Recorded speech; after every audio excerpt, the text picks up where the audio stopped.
Hello friends, इस video में हम प्रिंसिपल्स ऑफ डिज़ाइन डिस्कस करने वाले हैं। हम एलिमेंट्स ऑफ डिज़ाइन तो जानते ही हैं, जैसे रेखाएं, आकार, रंग, बनावट आदि। ये एलिमेंट्स ऑफ डिज़ाइन खाना बनाने की सामग्री के जैसे हैं, परंतु अगर हमारे पास खाना बनाने की विधि ही ना हो तो हम अच्छा खाना कैसे बनाएंगे।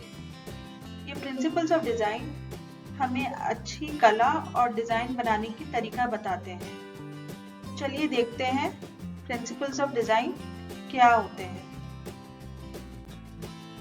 आसान शब्दों में प्रिंसिपल्स ऑफ डिज़ाइन वो नियम हैं जिनको पालन करके रचनाकार या डिज़ाइनर अपनी कला को और भी प्रभावशाली और आकर्षक बना सकते हैं।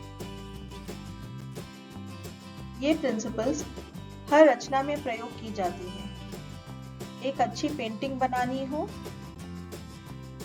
या फिर कोई एक अच्छा निर्माण करना हो, ये प्रिंसिपल्स हर जगह इस्तेमाल होते हैं।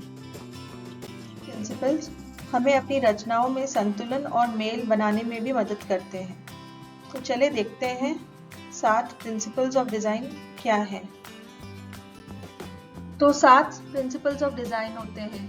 पहला बैलेंस मतलब संतुलन, दूसरा रिदम मतलब ताल, तीसरा एम्फेसिस मतलब प्रभाव या महत्व, चौथा प्रपोर्शन एंड स्केल मतलब अनुपात या नाप, पांचवा मूवमेंट मतलब लय, छठा कॉन्ट्रास्ट मतलब अंतर और सातवां यूनिटी मतलब मेल। चलिए इनके बारे में विस्तार से डिस्कस करते हैं। पहला प्रिंसिपल है बैलेंस मतलब संतुलन। इसके अनुसार हमारे डिज़ाइन के एलिमेंट्स या तत्व सामान्य रूप से बटे हुए रहना चाहिए। इससे डिज़ाइन में स्थिरता बनी हुई रहती है। यह संतुलन वास्तविक या दिखाऊ भी हो सकता है। अलग अलग प्रकार के बैलेंस होते हैं, जैसे सिमेट्रिकल बैलेंस मतलब सममित बैलेंस, दूसरा है असिमेट्रिकल बैलेंस मतलब असममित बैलेंस, तीसरा है रेडियल बैलेंस, चौथा है वर्टिकल बैलेंस और पांचवा है हॉरिजॉन्टल बैलेंस। तो सिमेट्रिकल बैलेंस का मतलब है कि जब हम कोई भी रचना या तस्वीर को बीच से विभाजित करते हैं तो दोनों तरफ एक जैसे ही दिखने चाहिए। जैसे हम पहली तस्वीर में देख सकते हैं, काली लाइन जब वह तस्वीर को बीच से विभाजित कर रही है तो दोनों तरफ एक जैसे ही दिख रहे हैं। दूसरी तस्वीर मैकडॉनल्ड की लोगो की है, जो सिमेट्रिकल बैलेंस के आधार पर बनी हुई है। यह ताजमहल की तस्वीर है। हम देख सकते हैं कि यह भी सिमेट्रिकल मतलब सममित बैलेंस के आधार पर बना हुआ है। असिमेट्रिकल बैलेंस मतलब असममित बैलेंस तब होता है जब हमारी रचना के एलिमेंट्स दोनों तरफ अलग अलग होते हैं, परंतु फिर भी हमारी रचना संतुलित लगती है। ये एक एसिमेट्रिकल बैलेंस का उदाहरण है। हम इस तस्वीर में देख सकते हैं कि ये जो निर्माण में ये बड़ा सा दुर्ग इस बिल्डिंग के दूसरे तत्वों को बैलेंस कर रहा है। देखने में यह बिल्डिंग असिमेट्रिकल है पर फिर भी संतुलित लग रही है। दोनों ही सिमेट्रिकल बैलेंस और असिमेट्रिकल बैलेंस अलग अलग तरीके की रचनाएं बनाने के लिए इस्तेमाल होती हैं। पहला मर्सिडीज कार का लोगो है, वह सिमेट्रिकल बैलेंस के ऊपर आधारित है, और दूसरा नाइकी का लोगो है जो असिमेट्रिकल बैलेंस पर आधारित है। तीसरा है रेडियल बैलेंस। रेडियल बैलेंस तब कहा जाता है जब कोई भी रचना में उसके एलिमेंट्स एक केंद्र से विकर्ण या प्रसारित होते हैं। चौथा है वर्टिकल बैलेंस। वर्टिकल बैलेंस तब कहा जाएगा जब कोई भी रचना या निर्माण को खड़ी दिशा में दो सामान्य हिस्सों में बांटा जा सके, जैसे नीचे दिखाया जा रहा है। और पांचवा है हॉरिजॉन्टल बैलेंस। हॉरिजॉन्टल बैलेंस तब कहा जाएगा जब कोई भी रचना को क्षैतिज दिशा में दो सामान्य हिस्सों में बांटा जा सके। दूसरा प्रिंसिपल है रिदम। जब हम अपनी रचनाओं में एक जैसे ही एलिमेंट्स मतलब रेखाएं, बनावट या रंग इस्तेमाल करते हैं उसे रिदम कहते हैं। अलग अलग प्रकार के रिदम होते हैं, regular rhythm, random rhythm, gradated rhythm and graduated rhythm. चलिए देखते हैं वो क्या है। Regular rhythm. रेगुलर रिदम तब कहा जाएगा जब एक विशेष तत्व हमारी रचनाओं में एक रेगुलर अंतराल में इस्तेमाल किए जाएं। जैसे पहली तस्वीर में वो डायमंड बॉक्सेस एक रेगुलर अंतराल में इस्तेमाल हो रही हैं। दूसरी तस्वीर में भी जो आर्क विंडोज हैं वह एक रेगुलर अंतराल में इस्तेमाल हो रहे हैं। तो यह दोनों तस्वीर एक रेगुलर रिदम का उदाहरण है। रैंडम रिदम रेगुलर रिदम का विपरीत है। इसमें एक विशेष तत्व बार बार इस्तेमाल तो होती है पर रेगुलर अंतराल पर नहीं होती। ग्रेडेटेड रिदम। इस रिदम में रचना बनाने के लिए एक विशेष तत्व बार बार इस्तेमाल किया जाता है, परंतु इस्तेमाल में वह तत्व छोटा या बड़ी होती जाती रहती है। जैसे पहली तस्वीर में देख सकते हैं कि पगोड़ा की छत हर बार दोहराने पर छोटी होती जा रही है, वैसे ही दूसरी तस्वीर की बिल्डिंग में भी हो रहा है। Graduated rhythm. इस तरह के रिदम में जो एलिमेंट्स हैं उनको कभी पास में रखकर या कभी दूर में रखकर रचना बनाने के लिए इस्तेमाल किया जा सकता है। जैसे हम नीचे के दिए गए तस्वीर में देख सकते हैं कि सर्कल्स को कभी पास में या कभी दूर रखकर पक्षी का आकार दिया गया है। तो यह एक ग्रेजुएटेड रिदम का उदाहरण है।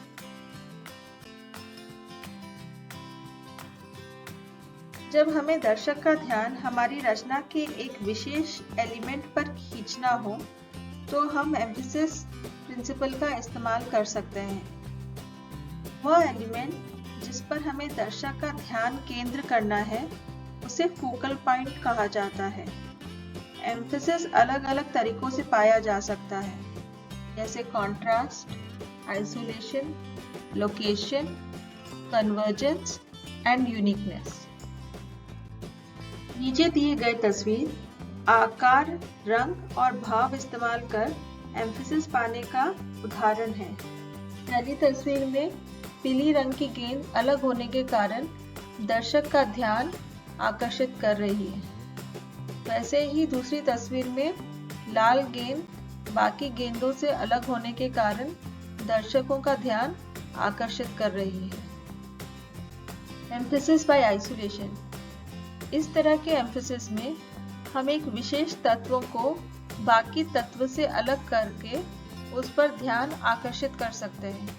जैसे पहली तस्वीर में देखा जा सकता है कि एक सर्कल को बाकी सर्कल से अलग करने से दर्शक का ध्यान वह अलग किया हुआ सर्कल पर आकर्षित हो रहा है। वैसे ही दूसरी तस्वीर में तीनों एलिमेंट्स अलग अलग होने के कारण सब एलिमेंट्स पर दर्शकों का ध्यान केंद्रित हो रहा है। ये एक एम्फेसिस बाय लोकेशन का उदाहरण है। इसमें देखा जा सकता है कि अगल बगल का एरिया ऐसे डिजाइन किया गया है कि दर्शक का फोकस सिर्फ बिल्डिंग पर आए। Emphasis by convergence. इस तरह की एम्फेसिस पाने के लिए बाकी एलिमेंट्स को एक केंद्र बिंदु में विलय कर देते हैं। इस केंद्र बिंदु को फोकल पॉइंट भी कहा जाता है। ये एम्फेसिस बाय अनयूजुअल और यूनिकनेस है। इस तरीके के एम्फेसिस पाने के लिए एक अनोखा एलिमेंट अपनी रचनाओं में इस्तेमाल किया जाता है जिससे उसका महत्व और आकर्षण बढ़े। जैसे नीचे देखा जा रहा है कि एक अनोखे एलिमेंट्स रचनाओं में इस्तेमाल किए गए हैं जिससे दर्शकों का ध्यान उन पर केंद्रित हो। चौथा प्रिंसिपल प्रपोर्शन एंड स्केल है। स्केल का मतलब साइज या नाप और प्रपोर्शन का मतलब अनुपात। 3:5 रेशियो को गोल्डन मीन भी कहा जाता है। दोनों नीचे दिए गए तस्वीर प्रपोर्शन और स्केल के उदाहरण हैं। पहली तस्वीर में गेंद के आकार को छोटा बड़ा कर उस पर ध्यान केंद्रित करने की कोशिश की जा रही है और दूसरी तस्वीर में लैंप का साइज बड़ा करके उस पर ध्यान आकर्षित करने की कोशिश की जा रही है।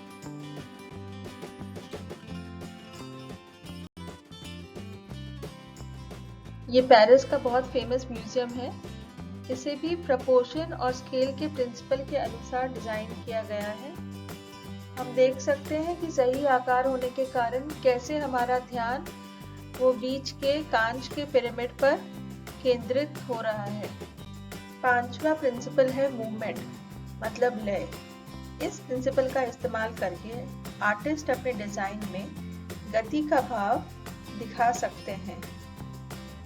इस प्रिंसिपल को इस्तेमाल करके भ्रम और बहाव की अनुभूति भी बनाई जा सकती है।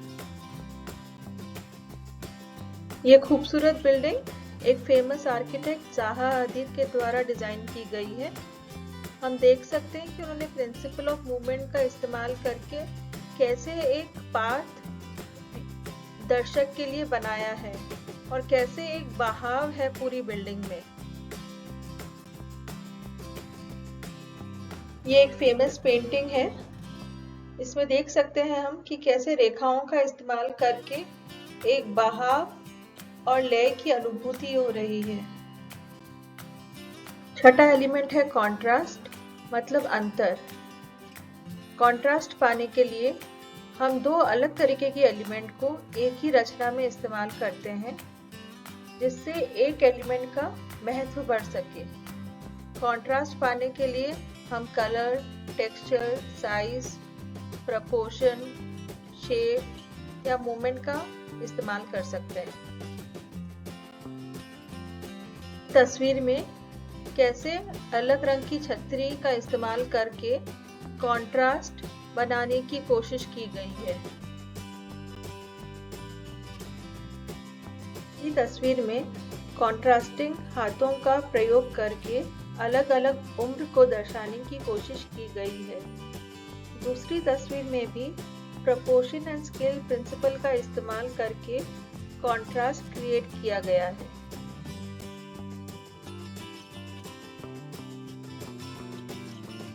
ओवल शेप की बिल्डिंग भी कंट्रास्ट प्रिंसिपल पर आधारित है। अगर इसका भी आकार बाकी बिल्डिंग की तरह आम होता तो जितना इसका आकर्षण अभी है उतना नहीं होता।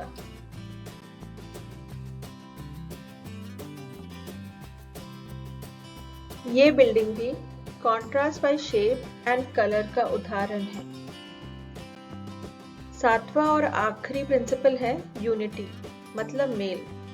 ये प्रिंसिपल एक समापन का भाव अनुभव कराता है।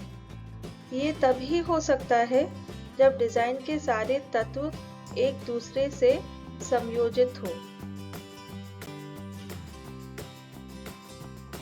इस बिल्डिंग को देखिए, इसमें कितने अलग अलग एलिमेंट्स यूज किए गए हैं, जैसे अलग रंग, अलग आकार, अलग बनावट, फिर भी सब एक दूसरे से मेल खा रहे हैं। ये बिल्डिंग प्रिंसिपल ऑफ यूनिटी पर आधारित है। तो ये 7 प्रिंसिपल्स ऑफ डिजाइन थे: balance, rhythm, emphasis, proportion and scale, movement, contrast and unity. Exam में बहुत बार ये टॉपिक पर प्रश्न पूछे गए हैं। ये बहुत इम्पोर्टेंट टॉपिक है। अगर आपको ये वीडियो पसंद आया तो प्लीज़ हमारे चैनल को सब्सक्राइब करिए और बेल आइकन दबाइए। थैंक यू सो मच ये वीडियो देखने के लिए। बाय।